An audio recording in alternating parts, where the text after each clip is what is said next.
Drawing is an intimate medium, but not always. Sometimes it can be spectacular. That was the word that first came into my head when I first saw a drawing by the artist Guo Fengyi at a biennial in Gwangju, South Korea in 2010. Several meters of scroll were inhabited by a ghostly specter, which on close inspection was made up of thousands of tiny, delicate pen strokes. The figure looked feathery and light, but it was also imposing, not just because of the scale. It might have been the power of seeing what seemed to be a vision being embodied right before my eyes. That was more than 10 years ago, and I've never forgotten how powerful it was to witness an artist conjuring an image with a pen and a long piece of paper. The Drawing Center was founded more than 40 years ago as an institution that focuses on the relationship between drawing and contemporary ideas, and time and again our institution has employed the historical along with the new with the goal of illuminating our cultural moment. Drawings that bring to the discourse unique and urgent points of view.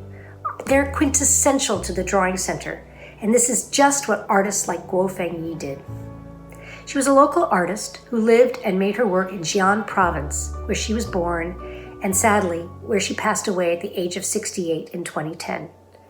Her subject matter could be local as well, inspired by dynastic burial vaults of Chinese rulers, as well as from Eastern and Western mythology. But she also found subjects in contemporary life and from looking in the mirror. Some of her works are self-portraits, and when she does portray her own visage, it is indistinguishable from the emperors, gods, and goddesses she draws as well. Guo Fengyi emphasized that her drawings derived from internal visioning processes, as well as from discoveries that come through the artistic act. Before I draw, I don't know what the drawing will become, she explained in an interview. It's only after I finish drawing that I know. The visionary element of Guo Fengyi's work has fascinated an international contemporary art world, but her work has for the most part been presented as outside the contemporary art discussion and within the discourse of self-taught or quote-unquote outsider art. Our show aims to exhibit her work in both contexts at once. We know it's possible to be both self-taught and contemporary, and visionary and contemporary at the same time, and we think that Guo Fengyi's body of work makes the case for both. The practice of recording visions rather than reality by female artists like, say, Hilma af Klint and Guo Fengyi has been considered harshly by pundits of contemporary art. As the forced obscurity of an artist like af Klint, as opposed to the fame of the mystically minded Vasily Kandinsky or Piet Mondrian has shown us, female mystics have historically been disallowed as proper artists. They're seen as channelers as opposed to, say, creators. The project to contextualize Guo Fengyi's work within the international contemporary art discourse is an urgent one because it challenges received cultural tropes of gender, of social class, of ethnicity, and of geopolitics. But there's also an argument for embracing Guo Fengyi's quote-unquote indigenous status because that also helps punch holes in our idea of what is contemporary and what isn't by welcoming voices that are not usually heard on an international stage. It also calls into question the linear timeline of quote-unquote formal progress that is the basis of Western art history and a lot of Chinese contemporary art criticism. With no position in the ruling teleology of contemporary art, which still remains divided by issues of gender, class, and geography, Guo Fengyi's magnificent body of over 500 works on paper made over the span of a little more than 20 years remains lesser known both inside and outside of China. The Drawing Center is enormously proud to have the opportunity to share some of Guo Fengyi's transformative drawings with our audience. And now, I'm pleased to introduce the co-curator of this exhibition, my colleague, Rosario Güiraldes, who will take us on a tour through some of the highlights of the exhibition.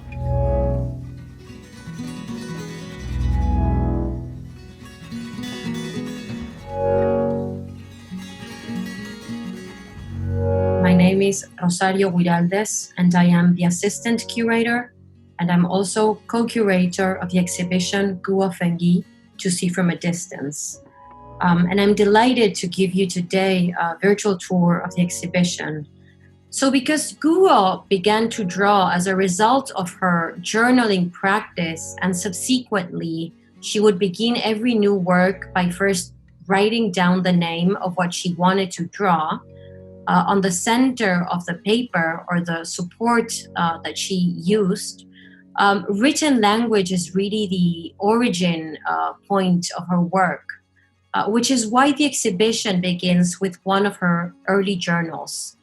And in this journal, we can see that Guo began to write her experiences while practicing Qigong, how her body felt, what she visualized, and how she could calibrate her visions while adjusting her body positions.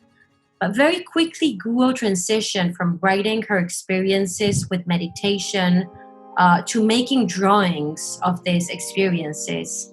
And this quick transition from words to images is really a key to her work, which she credited with unleashing an artistic energy that produced a large and astonishing body of drawings. So the exhibition continues with two other very early works that are also dated from the year 1989.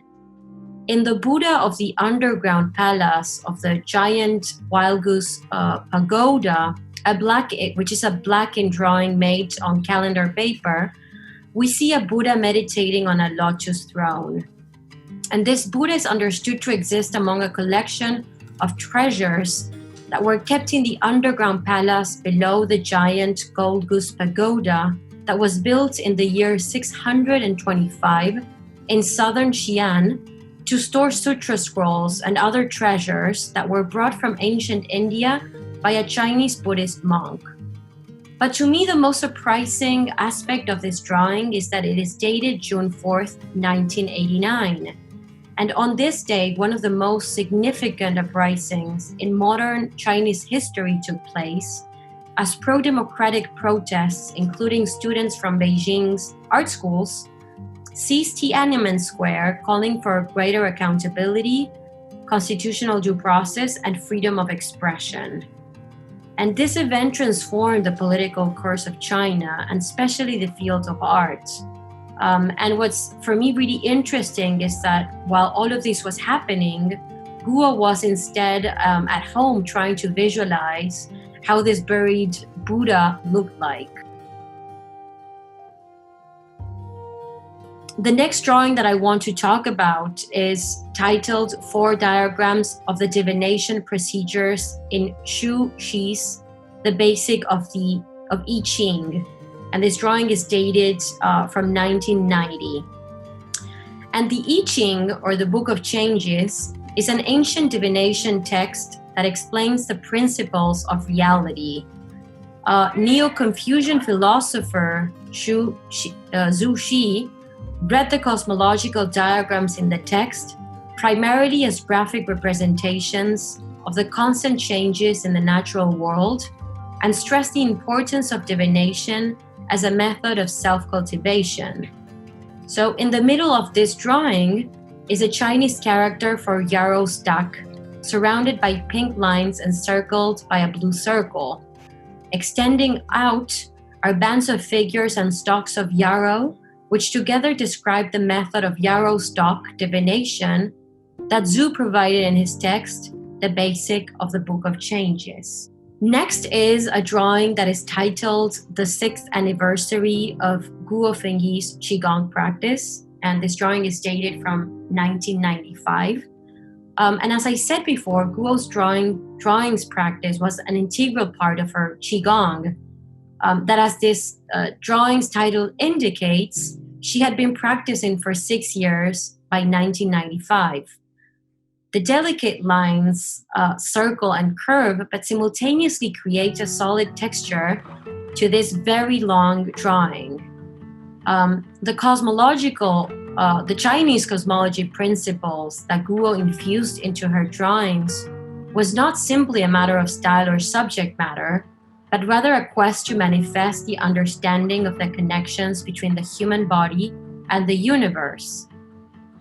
In this sense, like the sacred diagrams foundational to Chinese cosmology, Guo's own drawings are imbued with powerful ideas that seek to unify herself with the universe through wonderful drawings that are full of energy.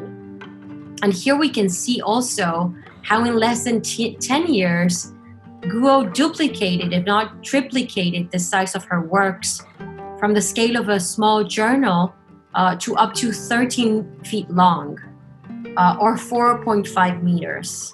As an experienced practitioner of Qigong, Guo was also a devoted practitioner of acupuncture, which is a form of alternative medicine and a key component of traditional Chinese medicine in which thin needles are inserted into the body.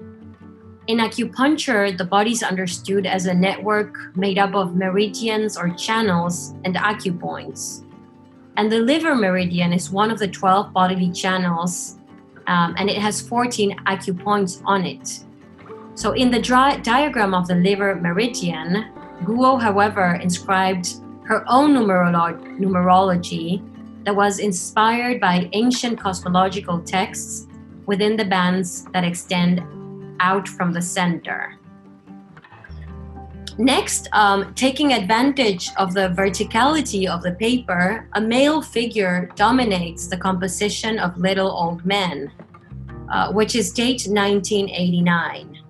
And outlined in red ink, the figure includes a distinct face with piercing eyes, a beard, male genitals, and a bone-like body structure. Dense red lines creating solid circular textures that are drawn on top of specific body parts of the figure suggest a correlation with the body channels used in acupuncture and in Qigong to activate life energy. Guo's early drawings were made on her grandchildren's school books and on the back of old calendars, as in the case of numeric code, which is dated 1992. Guo began her drawings by first writing the name of what she wanted to draw on the center of the page, and would then draw line by line until she felt that the drawing's energy was right. In order to draw this vision, which she often had while practicing Qigong, she sometimes worked from one edge of the paper to the opposite side, and at times would even add paper until she felt that the drawing was complete. But she worked in this sense very intuitively without having a kind of like a given plan. It was more about sort of like making into full realization a vision. Other times she would draw from the center to one of the edges of the paper until its completion. I would then draw on the opposite side, which resulted in a symmetrical drawing like in this one. And here we see faces, numbers, and patterns integrated into a red and black biomorphic whole of thin lines.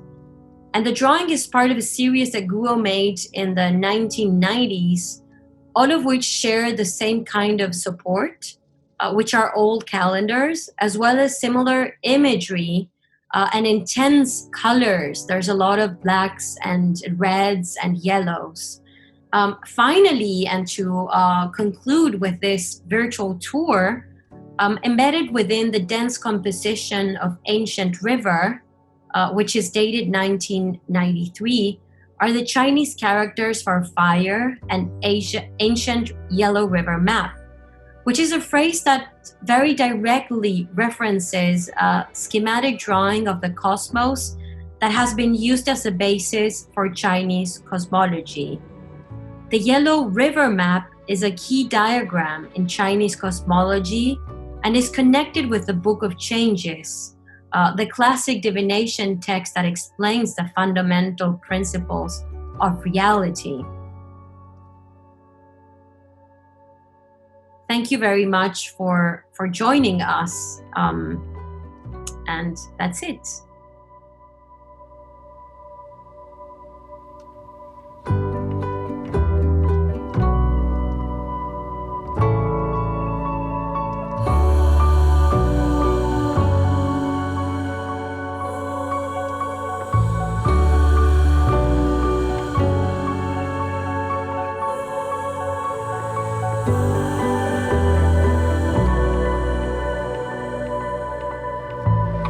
love.